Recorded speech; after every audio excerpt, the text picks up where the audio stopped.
Hmm.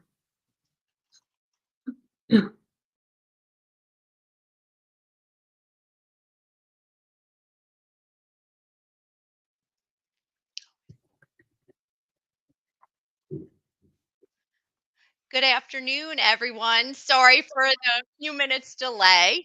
I am Jamie Bussel, and I am with the Robert Wood Johnson Foundation. Thank you so much for joining us this afternoon. I think we can all agree that every child deserves the best, healthiest start to life possible. And we are so fortunate in America to have a public health program that ensures just that. For decades now, Hmm. special supplemental nutrition program for women, infants, and children, otherwise known as the WIC program, has been helping millions of infants, children, moms, and families achieve their best, healthiest life by providing nutrition benefits, breastfeeding support, healthcare referrals, and so many other crucial resources.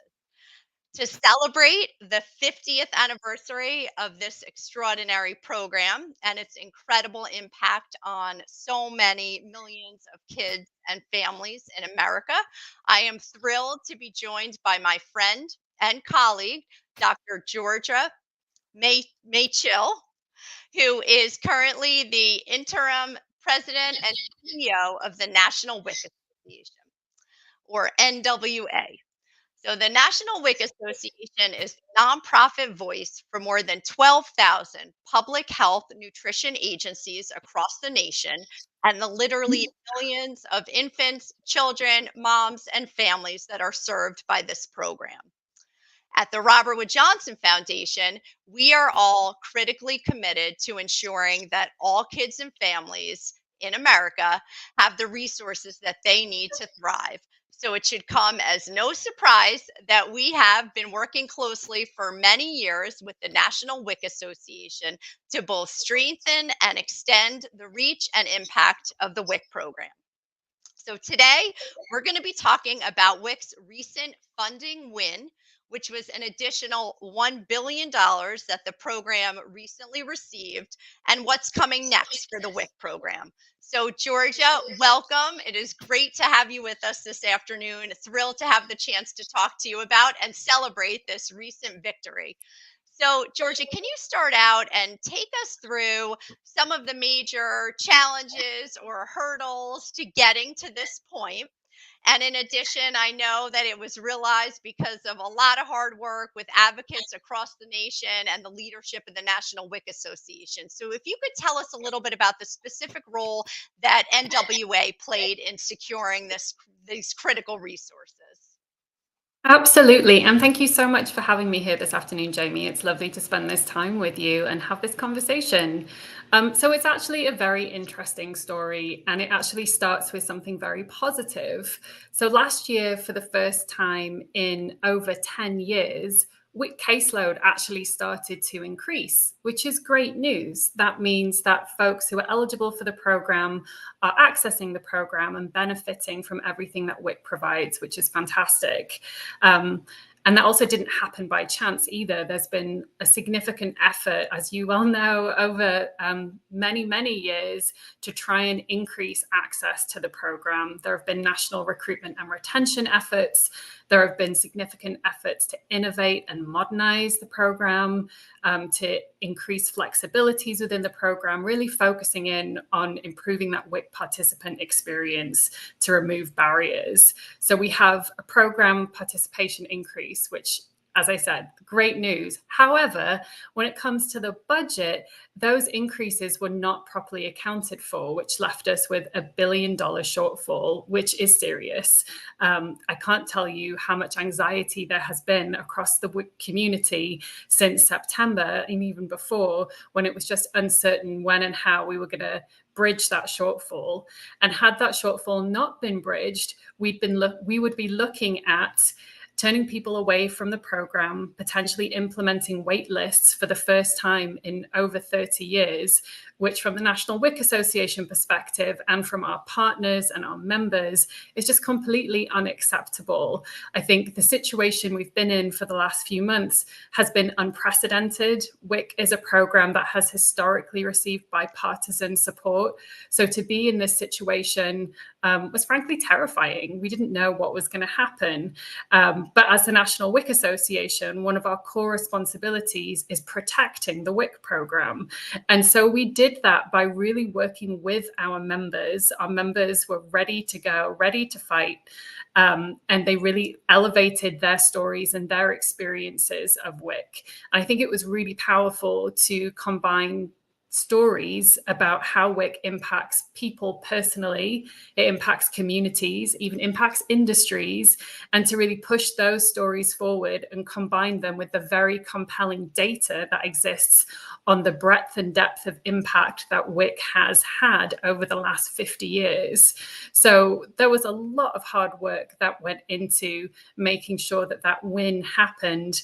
I think the National WIC Association, last we checked, we had over 25,000 advocacy actions taken, which is, I think, a new record for us, which may or may not be worth celebrating, because you really don't want to have to be in that situation when you have to ask people to do that. But, you know, we did everything we needed to do to make that win happen.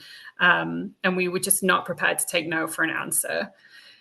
So that kind of helps us move away from this moment of peril. And now we're focusing in on this moment of promise. So, you know, this is also, as you had mentioned earlier, 2024, massive year for the WIC program, 50th anniversary.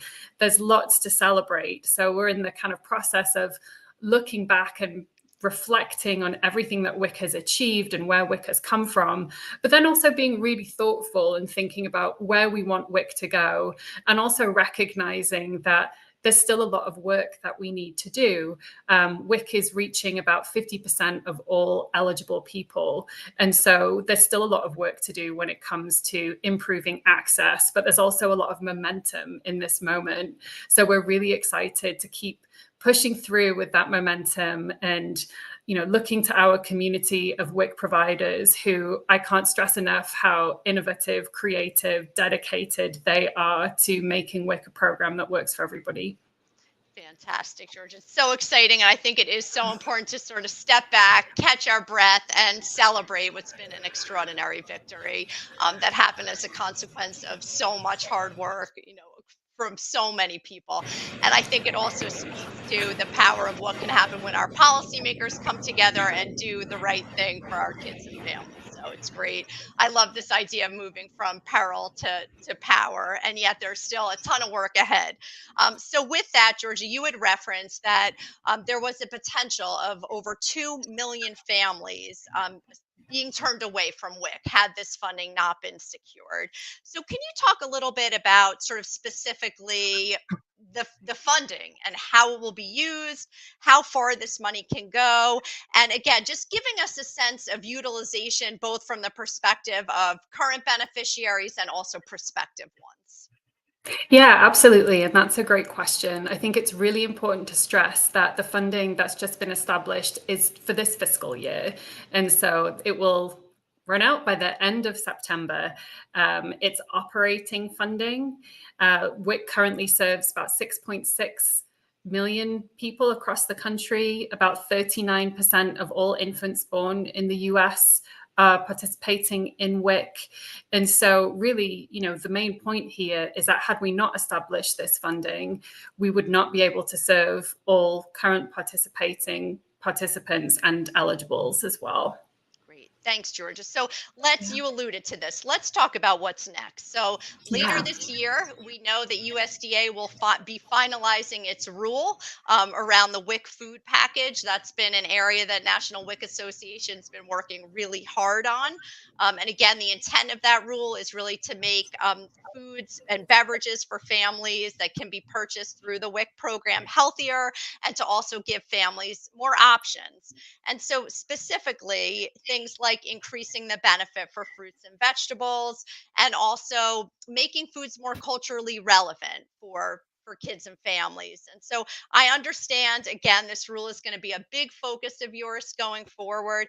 Could you tell us a little bit about that and sort of what do we need to know about specifically the finalizing of this rule? Yes, absolutely. And this is a very exciting moment for the program as well. And also, it's been a long time coming. The way the WIC food package works is that there's an independent scientific review of the food package. And that actually concluded in 2017. So we've been waiting since 2017 to kind of get this final rule moving and implemented. And as you alluded to, choice and flexibility is a big component of what we're hoping to see in the final rule. We're hoping to see a final rule this spring, and then it's going to be, it's not easy to implement changes to the WIC food package. So we're anticipating at least a year to get those changes made. We anticipate from the National WIC Association perspective that we'll be listening to our members and supporting with technical assistance where we can, specifically around messaging to participants, letting folks know what those changes are going to be. But the changes themselves, we're hoping they're going to be really exciting and, again, really focused on the WIC participant experience and specifically around this idea of increasing choice and flexibility. I think all people respond well to be given more choice and flexibility in whatever it is that they're doing.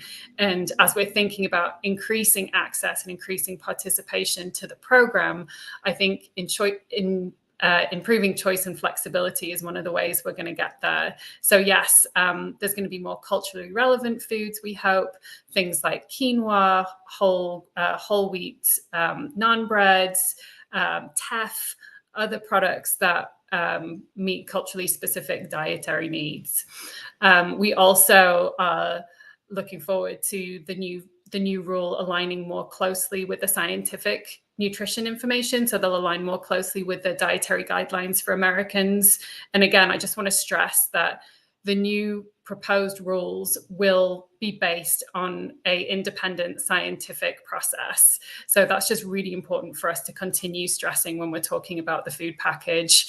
I'd be remiss if I didn't mention that this is a huge opportunity for us to change how we're also thinking about how we describe WIC. We heard recently at one of our conferences at NWA's National Policy Conference that wouldn't it be great if WIC could be recognized as a fruit and vegetable program, because we've significantly increased the amount of fruits and vegetables that families are receiving.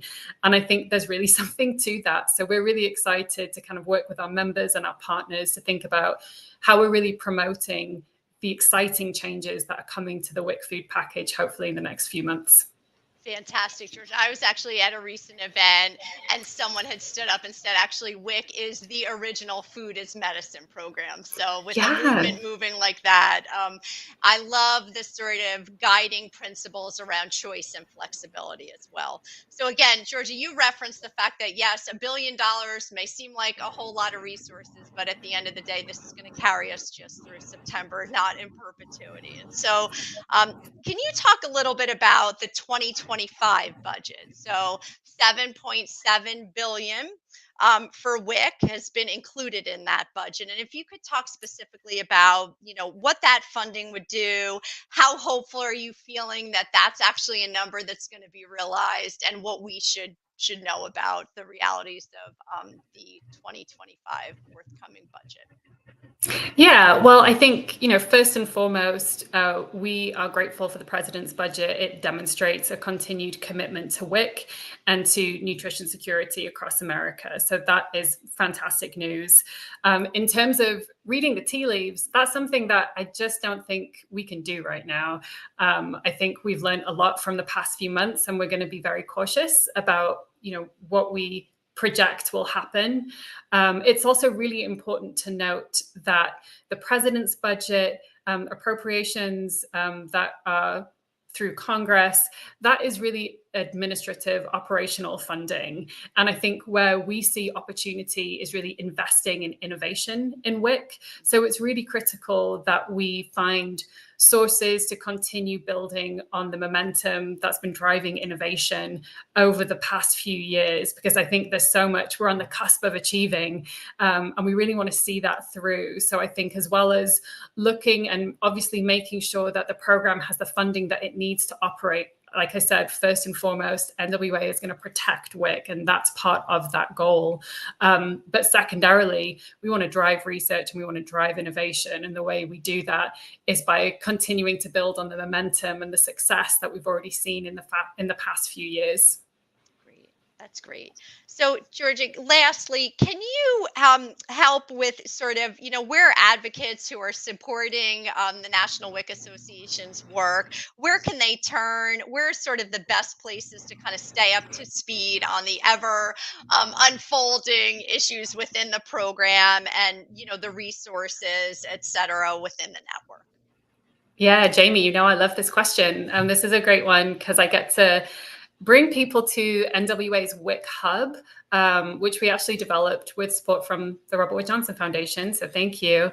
But yeah, on the WIC Hub, you will find our Action Central. And on Action Central, you will find all kinds of resources that will help you to learn about current NWA priorities. There's some very instructional information on how you can actually advocate for WIC. We also have places on the WIC Hub where you can really learn about the WIC food package and what has gone into the food package development to date and where we hope things will go. And then finally, I'd mentioned earlier the importance of stories when it comes to advocacy and WIC. And we love to collect stories. So if WIC has touched you in any way, we'd love to hear about it. So please feel free to share your story about how WIC has been important to you through our resources on the WIC Hub. Fantastic, George. I think we can't underestimate the power of those incredibly compelling narratives of folks out there who have benefited from this critically important program. So, thank you, Georgia, so much for joining us today. This has been incredibly insightful and informative and celebratory, which is always nice. As I said, I think it's really important to celebrate wins like this. We don't necessarily get them that often. And I'm certainly grateful for the opportunity to share some good news in the nutrition space in this country. We certainly need a constellation of nutrition supports and services for families, and WIC is one of a handful of those. So I'll also say that there is still a ton of work that needs to be done, whether that's within WIC or within our other food and nutrition supports and programs, to really ensure that every child and every family have the resources that they need to thrive. So thank you all so much for joining us today. We will continue both on the RWJF side and on the National WIC Association side to share resources on WIC and other child nutrition supports. And please feel free to connect with me and Georgia if you have any questions or want to share any feedback today on this discussion. So thanks and have a great rest of your afternoon.